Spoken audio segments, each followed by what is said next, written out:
मेरा नाम प्रिया है। मैं 21 साल की हूं और कॉलेज की आखिरी साल की छात्रा हूं।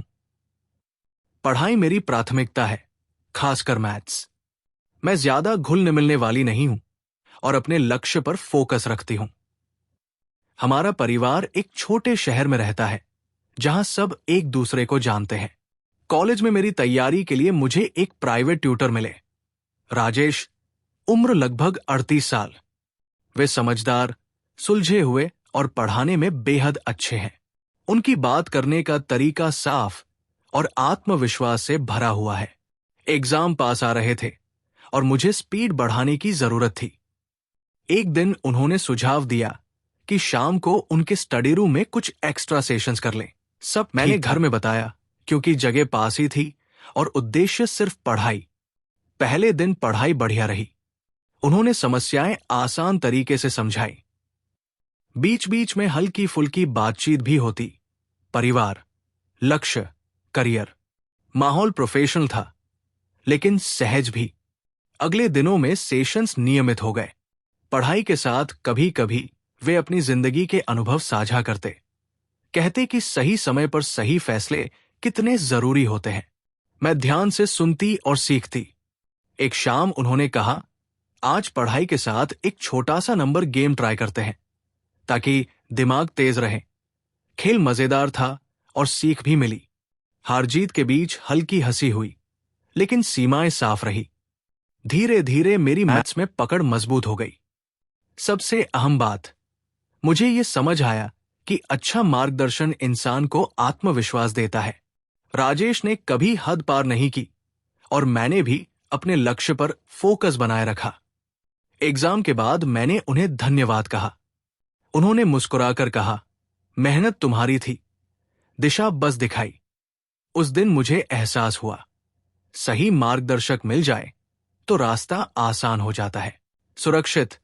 मॉडर्न हिंदी में रीराइटेड वर्जन। गर्मी का मौसम था और कमरे में अजीब सी बेचैनी महसूस हो रही थी, जैसे कुछ होने वाला हो। तभी मेंटर ने किताब खोली और कहा, चलो पढ़ाई शुरू करें। मैंने राहत की सांस ली, लेकिन मन में हल्का सा सस्पेंस रह गया। अगले दिनों में उनकी गाइडेंस पहले से ज्यादा दिखाई देने लगी। वे मेरी प्रगति पर ध्यान देते, फिटनेस और रूटीन के बारे में पूछते और हमेशा पढ़ाई पर फोकस रखने की सलाह देते। कॉलेज में भी वे मुझे प्रोजेक्ट्स में ज्यादा जिम्मेदारी देते। दोस्त मजाक में पूछने लगे कि क्या मुझे स्पेशल सपोर्ट मिल रहा है। मैंने हंसकर टाल दिया, पर मन में सवाल जरूर था। एक शाम सेशन के दौरान उन्होंने कहा, आज हल्की पढ़ाई रखेंगे, थकान हो जाती है। बातों बातों में उन्होंने स्ट्रेस मैनेजमेंट और रिलैक्सेशन के तरीके समझाए। सिर्फ समझाया ताकि ध्यान बेहतर रहे। मैंने साफ कहा कि पढ़ाई ही ठीक है। उन्होंने तुरंत सहमति जताई और माहौल फिर से प्रोफेशनल हो गया। एग्जाम पास आ रहे थे, इसलिए सेशंस जारी रहे। बातचीत कभी कभी पर्सनल अनुभवों तक पहुंचती, लेकिन हमेशा सीमाएं बनी रही। एक दिन मैंने मजाक में कहा कि मुझे ऐसे लोग पसंद हैं जो ईमानदार और सपोर्टिव हों। वे मुस्कुराए, पर बात वही रोक दी, चलो अब सवाल हल करते हैं। फिर कॉलेज का एक मैथ्स प्रोजेक्ट मिला। उन्होंने कहा कि हम इसे साथ प्लान करेंगे। हम देर तक मॉडल पर काम करते रहे। समय हो गया तो उन्होंने डिनर ऑफर किया, पर मैंने मना कर दिया। जाते जाते उन्होंने बस इतना कहा, तुम मेहनती हो, आगे बहुत अच्छा करोगी। कुछ दिनों बाद उन्होंने एक छोटा सा गिफ्ट दिया, एक सादा सा बुकमार्क। बोले, पढ़ाई में काम आएगा। मुझे अच्छा लगा, पर बात फिर पढ़ाई पर लौट आई। एग्जाम्स हुए और मेरे नतीजे अच्छे आए। सही दिशा और मेहनत का असर था। एग्जाम के बाद उन्होंने बधाई दी और कहा, तुम मेरी स्पेशल स्टूडेंट हो, क्योंकि तुम सीखना चाहती हो।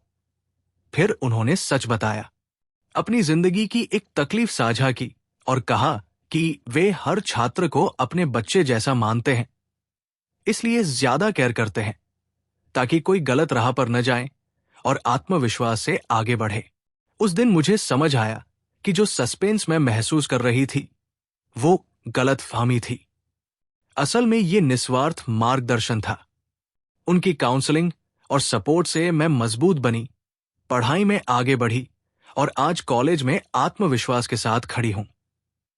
कहानी यही सिखाती है कि हर चीज वैसी नहीं होती जैसी दिखती है।